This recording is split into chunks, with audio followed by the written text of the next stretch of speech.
राज्य सरकार द्वारा घोषित सूखा प्रभावित तालुकों की सूची में भालकी तालुके को शामिल नहीं किए जाने पर किसानों में भारी नाराजगी है। भालकी तालुके के किसानों ने इसे सरकार का गंभीर अन्याय बताते हुए तत्काल तालुके को सूखा प्रभावित क्षेत्र घोषित करने की मांग की है।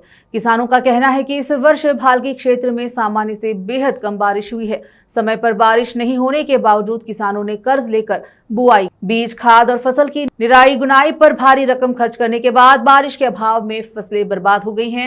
इससे किसानों को भारी आर्थिक नुकसान उठाना पड़ रहा है। बारिश की कमी का असर केवल फसलों तक सीमित नहीं है। तालुके के बैराजों, कुओं, बोरवेल और तालाबों में पानी का स्तर काफी नीचे चला गया है। आने वाले दिनों में पेयजल और पशुओं के चारे का संकट और गंभीर होने की आशंका है। रोजगार और आजीविका के लिए किसान और मजदूर दूसरे शहरों की ओर पलायन करने को मजबूर हो रहे हैं। किसानों ने कहा कि क्षेत्र का निरीक्षण पहले ही किया जा चुका है और फसल नुकसान का आकलन रिपोर्ट भी तैयार है। इसके बावजूद भालकी को सूखा प्रभावित तालुकों की सूची से बाहर रखना समझ से परे है। किसानों ने सवाल उठाया कि भालकी के विधायक खुद मंत्री हैं, जिला प्रभारी मंत्री भी हैं और उनके पुत्र सांसद हैं, फिर भी तालुके के किसानों को ऐसी गंभीर स्थिति में क्यों छोड़ दिया गया। किसानों ने राज्य सरकार को चेतावनी देते हुए कहा कि एक सप्ताह के भीतर भालकी तालुके को आधिकारिक रूप से सूखा प्रभावित घोषित किया जाए।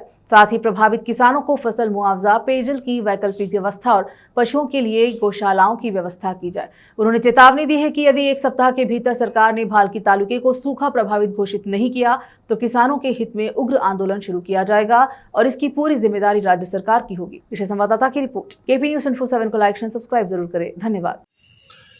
ಇವತ್ತಿನ ಕರ್ನಾಟಕ ರಾಜ್ಯ ಸರ್ಕಾರದ ಬರಗಾಲ ಪೀಡಿತ ತಾಲೂಕೆಂದು ಘೋಷಿಸಲಾಗಿದೆ।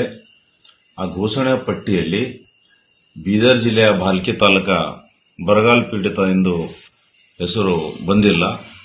ನಮ್ಮ ಬರಗಾಲ ಏನದ ಭಾಲ್ಕಿ ತಾಲೂಕು ಡಿಕ್ಲೇರ್ ಏನದ ರಾಜ್ಯ ಸರ್ಕಾರ ಮಾಡಿಲ್ಲ। ನಾನು ಇವತ್ತು ಎಲ್ಲ ಹಳ್ಳಿಗಳಿಗೆ ಹೋಗಿ ಎಲ್ಲ ಹೊಲಗಳಿಗೆ ಹೋಗಿ ಸ್ವತಃ ನಾನು ನೋಡಿನಿ। ಬೆಳೆ ಇದ್ದಿನ ಬೆಳೆ ಸುಟ್ಟೋಗಿದೆ। ಎಷ್ಟೊಂದು ಕಡೆ ಬಿತ್ತನೆ ಮಾಡಿಲ್ಲ।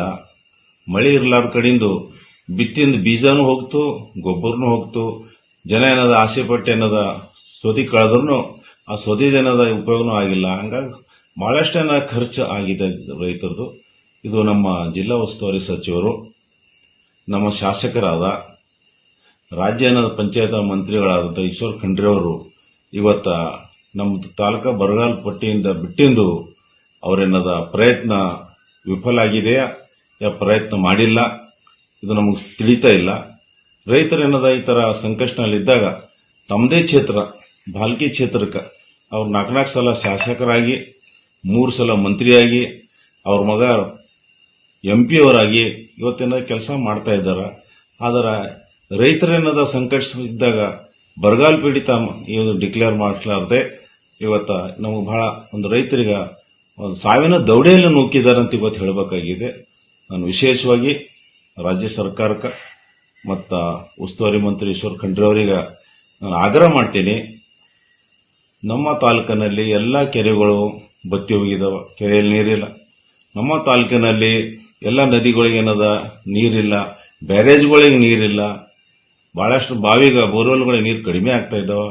ಇಂಥ ಸಮಯದಲ್ಲಿ ತಾವು ಬರಗಾಲ ಡಿಕ್ಲೇರ್ ಮಾಡಿಸಿಲ್ಲ ಅಂತಂದ್ರೆ ಇವತ್ತು ಗಾಯದ ಮೇಲೆ ಏನದ ಬರೆ ಎಳೆದಂತೆ ಏನದ ರೈತರಿಗೆ ಏನದ ಒಂದು ಶೋಷಣೆ ಆಗ್ತಾ ಇದೆ।